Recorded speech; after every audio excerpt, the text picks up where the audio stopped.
रामायण की कहानी भगवान राम की बहन शांता के बारे में। कहानी को हम आगे पढ़ते हैं, पता चल सकेगा कौन थी राम की बहन शांता। अयोध्या के राजा दशरथ की तीन पत्नियों और उनसे होने वाले 4 पुत्रों राम, लक्ष्मण, भरत और शत्रुघ्न के बारे में सभी जानते हैं, लेकिन भगवान राम की बड़ी बहन के बारे में हर किसी को नहीं पता। वाल्मीकि रामायण में भी राम की बहन शांता के बारे में जानकारी नहीं है, लेकिन दक्षिण पुराण में भगवान राम की बहन शांता का इतिहास जरूर मिलता है। भगवान राम की बहन शांता का सच यह है कि शांता राम की बड़ी बहन और माता कौशल्या की बेटी थी। वह बहुत ही सुंदर और हर कार्य में निपुण थी। शास्त्र से लेकर पाक कला तक में एकदम पारंगत थी।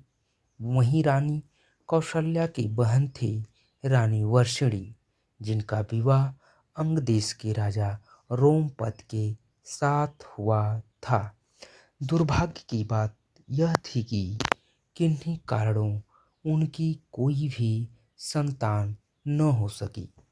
एक दिन वर्षिणी राजा रोमपद के साथ कौशल्या से मिलने अयोध्या आई। जब सभी एक साथ बैठकर भोजन कर रहे थे, तभी वर्षिणी ने दशरथ की पुत्री शांता की शालीनता और कार्यकुशलता से मोहित होकर अपनी एक इच्छा प्रकट की।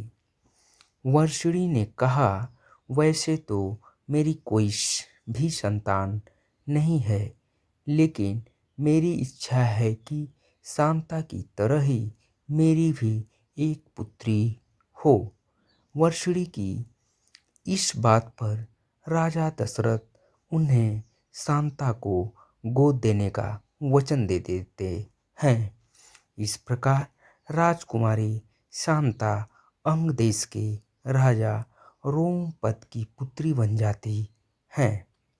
एक दिन राजा रोमपद किसी काम में इतना खोए रहते हैं कि उनकी चौखट पर आए ब्राह्मण की आवाज़ उन्हें सुनाई ही नहीं देती। फलस्वरूप ब्राह्मण को खाली हाथ वापस लौटना पड़ता है। देवराज इंद्र को राजा रोमपद द्वारा किया गया ब्राह्मण का यह अपमान जरा भी रास नहीं आता। वह अंग देश में वर्षा न करने का निश्चय कर लेते हैं। ऐसे में बिना वर्षा अंग देश में सूखा पड़ जाता है।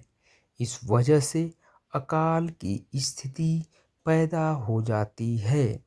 इस समस्या से उबरने के लिए राजा रोमपद ऋषि श्रृंग के पास जाते हैं और उनसे इस समस्या का उपाय पूछते हैं।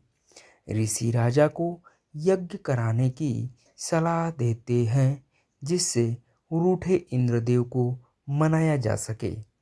राजा रोमपद ऐसा ही करते हैं और यज्ञ के बाद अंग देश में पुनः वर्षा होती है। इससे अंग देश में आई समस्या का अंत होता है। ऋषि श्रृंग से प्रसन्न होकर राजा रोमपद उनसे अपनी पुत्री शांता का विवाह करा देते हैं। शांता के बाद राजा दशरथ के कोई संतान नहीं थी। इसके लिए वह बहुत ही चिंतित रहते थे।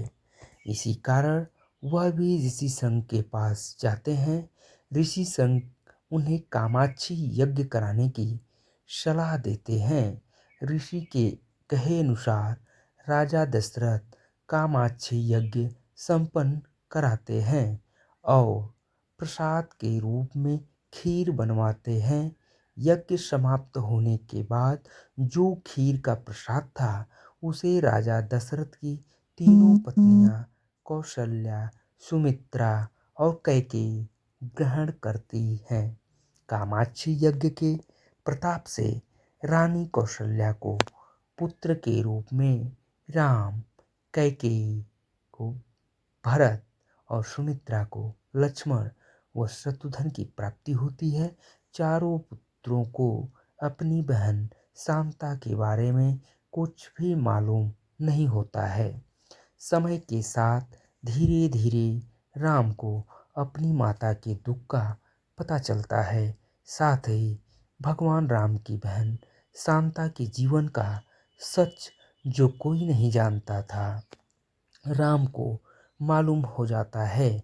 बहन शांता के बारे में जानने के बाद राम अपनी माँ को बहन शांता से मिलवाते हैं और सभी पुराने मतभेदों को दूर कर एक साथ रहने का वचन देते हैं।